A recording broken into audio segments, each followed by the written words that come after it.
আসসালামু আলাইকুম। আজকে আপনাদের সাথে শেয়ার করব বাকরখানি পরোটার রেসিপি। আর এই রেসিপি তৈরির জন্য আমি এখানে একটা মিক্সিং বোল নিয়ে নিয়েছি। আর তাতে আমি ৪ কাপ ময়দা দিয়ে দিচ্ছি। স্বাদ মতো লবণ দিচ্ছি। এখানে আমি ১ চা চামচ লবণ দিয়েছি। স্বাদটা আরেকটু বাড়ানোর জন্য গুঁড়া দুধ দিয়ে দিয়েছি ২ টেবিল চামচ। ২ টেবিল চামচ চিনি দিয়ে দিয়েছি। আর এখন শুকনো উপকরণগুলো ময়দার সাথে খুব ভালো করে মিশিয়ে নিয়েছি। আর এখন আমি এখানে নরমাল টেম্পারেচারে থাকা পানি দিয়ে দিচ্ছি। এই কাপটা নরমাল যে কাপ আছে আমরা ২৫০ মিলির কাপগুলোর অর্ধেক হবে। তো এখানে আমার কতটুকু পানি লেগেছে আমি আপনাদের একটু বলে দেব শেষে। এই যে দেখুন এখানে আধা কাপে পুরো গ্লাস ভরে গেছে। তো আমি অল্প অল্প করে দিয়ে একটা নরম খামির তৈরি করে নিচ্ছি। আর এটা একটু নরম করেই তৈরি করতে হবে। নয়তো এটা আপনারা তৈরি করতে গেলে বুঝতে পারবেন একটু অসুবিধা হয় সব বেশি শক্ত করে তৈরি করলে। তো আমি এটা খুব ভালো করে কিছুক্ষণ ডোটা মিক্স করে নিয়েছি। আর এখন এটা খুব ভালো করে আমি একটু ময়ান দিয়ে নেব। এই ডোটা তৈরি করতে আমার ১ কাপ এবং আরও ১ কাপের ৩ ভাগের ১ ভাগ পানি লেগেছে। আর নরমাল পানি দিয়ে এটা একদম নরম স্মুথ করে তৈরি করে নিতে হবে। আর এরপর এটা যখন এরকম হাতে লেগে লেগে আসবে তখন এখানে একটু তেল অথবা বাটার দিতে হবে। এখানে আমি ১ টেবিল চামচ তেল দিয়ে খুব ভালো করে এটা মাখিয়ে নিচ্ছি। এখানে আপনারা তেল অথবা বাটার দিতে পারেন যে কোনো একটা। তবে যদি তেলটা দিতে পছন্দ না করেন কেউ, অস্বাস্থ্যকর মনে করেন অতিরিক্ত তেল, তাহলে ডোটা পানি দিয়ে মাখানোর সময় অবশ্যই ১-২ টেবিল চামচ পরিমাণ পানি কমিয়ে ব্যবহার করবেন। ডোটা আরেকটু শক্ত করে নেবেন, তাহলে আর দেখা যাবে যে আপনাকে তেলটা ব্যবহার করতে হবে না। তো আমি একটু নরম করে তৈরি করেছি কারণ এটা পরে গিয়ে আমার সমস্যা হবে, যখন আমি এটা বেলতে চাইবো বেলা যাবে না। তাই জন্য একটু নরম করে তৈরি করাটাই ভালো। তো এখন আমি খুব ভালো করে এটা মথে নিয়েছি। দেখতেই পাচ্ছেন এটা কিরকম স্মুথ হয়ে গেছে। ডোগুলো আমি ৩টা ভাগে ভাগ করে নিয়েছি।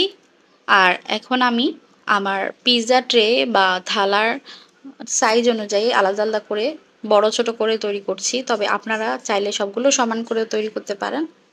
তো এগুলো আমি এভাবে করে রেখে দিচ্ছি ডো বল তৈরি করে, পরোটার শেপ নিয়ে আর কি। আর এরপর আমি এখানে প্রধান যে উপকরণ এটার সেটা নিয়ে নিচ্ছি। সেটা হচ্ছে মার্জারিন। আমি এখানে মার্জারিন দিচ্ছি। বাটারের মতোই এটা। এটা কেকের মধ্যে আমি ব্যবহার করি। বিভিন্ন বাটার কেকগুলার ফ্রস্টিং করার সময় এটা আমি ইউজ করি। তো এখানে আমি প্রায় ৩ থেকে ৪ টেবিল চামচ মতো হবে যদি মাপতে যাই। তো সেরকমই নিয়ে আমি একটু মেল্ট করে নিয়েছি। এটা মেল্ট করাও লাগে না, এটা একটু নরম হয়ে থাকে। চাইলে সরাসরি ব্রাশ দিয়ে লাগানো যায়। তারপরেও আমি একটু মেল্ট করে নিয়েছি আর একটু পরিমাণে কম লাগানোর জন্য আর কি। তো এরপর আমি যে শেপগুলো করে রেখেছিলাম সেগুলো থেকে একটা নিয়ে এভাবে হাত দিয়ে বেলে নিচ্ছি। হাত দিয়েও বেলা যায়, আবার চাইলে আপনারা এটা বেলেও নিতে পারেন। তবে বেশি পাতলা করবেন না, বেশি পাতলা করলে পরে গিয়ে সমস্যায় পড়বেন। বেশি পাতলা করলে কি হবে, একটু যখন এগুলো ফোল্ড করতে যাবেন তখন একটু ছিঁড়ে ছিঁড়ে যাবে, তো ছিঁড়ে গেলে কম ফুলবে। তাই বেশি পাতলা করতে যাবেন না। আবার যদি মনে করেন না পরোটাগুলো যখন আমরা ভাজবো বা যখন আমরা বেক করব তখন এগুলো যদি শক্ত বা পার্টগুলো একটু মোটা মোটা থাকে তখন ভালো লাগবে না খেতে, তাহলে পাতলা করতে পারেন। তো আমিও সেটাই করছি, আমি একটু পাতলা করছি। আর এটা একটু মোটা রাখা হয়, তবে আমি মোটা রাখছি না, কারণ পরে গিয়ে যখন আমরা এগুলো বেক করব যদি মাঝখানের পার্টগুলো মোটা থাকে তখন খেতে ভালো লাগবে না। এগুলো একদম পাতলা পাতলা লেয়ারি হয়ে গেলে তখনই খেতে ভালো লাগে। তাই আমিও সেভাবেই করেছি, একদম পাতলা করে তৈরি করেছি, ছিঁড়ে গেলেও সমস্যা নেই। তো আমি এখানে বাটার দিয়েছি বা মার্জারিন যেটাই বলেন। তো আপনারা এখানে বাটার না দিয়ে সরাসরি ডালডাটাও দিতে পারবেন। ডালডাটা খুবই কম খরচে আপনারা এটা বানাতে পারবেন ডালডা দিয়ে। অথবা চাইলে তেল দিয়েও করা যায়, যদি আপনারা এটা পরোটার মতো ভেজে নেন তাহলে তেল দিয়েও করতে পারবেন, কোনো সমস্যা নেই। তবে তেল দিলে আপনাদের একটু কর্নফ্লাওয়ার দিতে হবে তেলের মধ্যে, কর্নফ্লাওয়ার দিয়ে মিশিয়ে নিতে হবে। তো আমি প্রত্যেকটা পার্টে কিন্তু সেই গলিত মার্জারিনগুলো লাগিয়ে নিচ্ছি। লাগিয়ে খুব ভালো করেই আমি এটা পরোটার মতো করে শেপ দিয়ে দিচ্ছি। পরোটা আমরা চারকোনা পরোটাগুলো যেরকম শেপ দেই ঠিক সেরকম করে শেপ দিয়ে নিচ্ছি। আর এটা পরোটার মতো শেপে থাকলেও থাকবে, অথবা আপনারা চাইলে এটা গোলও করতে পারেন। আমি কিন্তু গোল করে করেছি। এভাবে করে রেখে দিতে হবে পরোটার শেপ দিয়ে। আর উপরে একটু ব্রাশ করে দিচ্ছি, মানে প্রত্যেকটা পার্ট যতবার ভাঁজ করবেন ততবারই তেলটা অল্প করে দিতে হবে, অনেক বেশি দেওয়ার প্রয়োজন নেই আসলে। তো এখন আমি এটা রেস্টে রাখবো।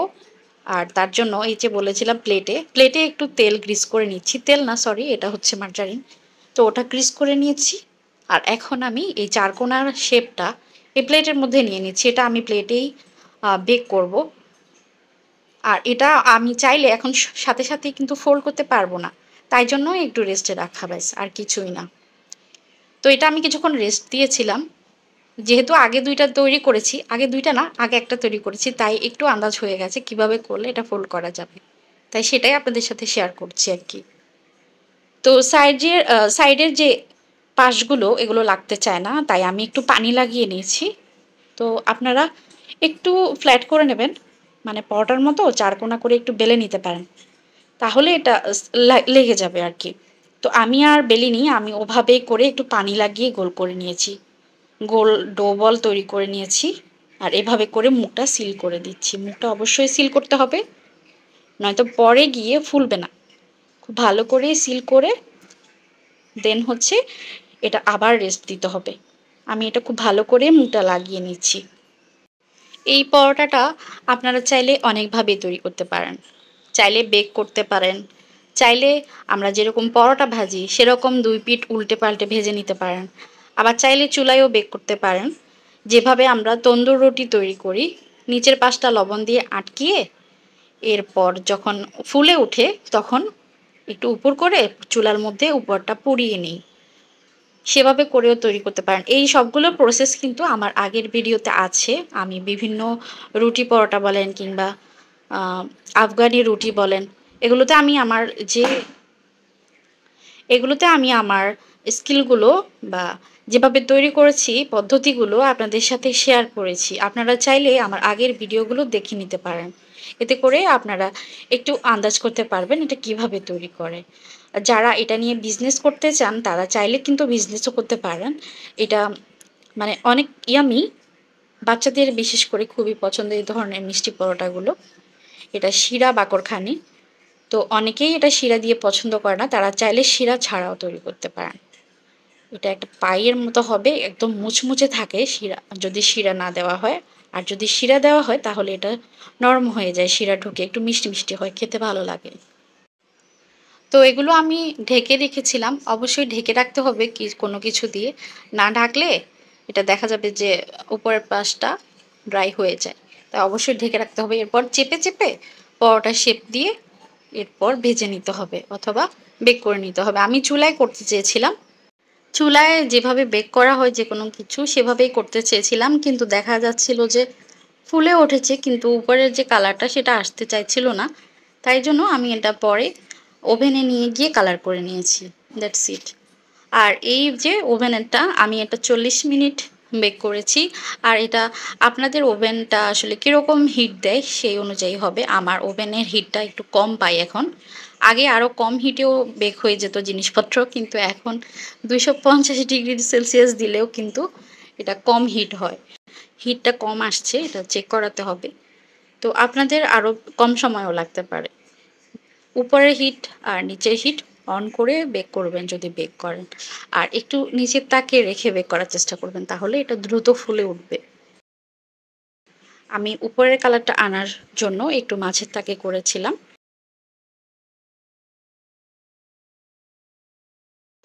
আমি এখন সুগার সিরাপ ব্রাশ করে নিচ্ছি। এখানে আমি 5 থেকে 6 টেবিল চামচ চিনি আর 1 টেবিল চামচ পানি দিয়ে এটা কিছুক্ষণ 2-3 মিনিট জাল করে শিরাগুলো গলিয়ে এই শিরাটা আমি এখানে ঠান্ডা করে দিয়ে দিচ্ছি, ব্রাশ করে দিচ্ছি সুগার সিরাপটা। তবে সুগার সিরাপ আপনারা চাইলে এটা স্কিপ করতে পারেন, এটা এমনি ক্রিস্পি, অনেক অনেক ক্রিস্পি থাকে, যদি সুগার সিরাপ দেন তখন এটা নরম হয়ে যায় আর কি। আর একটু মিষ্টি হয়, খেতে ভালো লাগে। তবে সুগার সিরাপটা আপনারা না দিতে পারেন, কোনো সমস্যা নেই যারা মিষ্টিটা পছন্দ করেন না। তো আমি এগুলো এখন সুগার সিরাপ ব্রাশ করে উঠিয়ে নিচ্ছি, যেহেতু নিচে লেগে গেছে। তো এগুলো উঠিয়ে আপনাদের দেখাচ্ছি এগুলো ভেতরটা কীরকম হয়েছে, কতটা পারফেক্ট হয়েছে।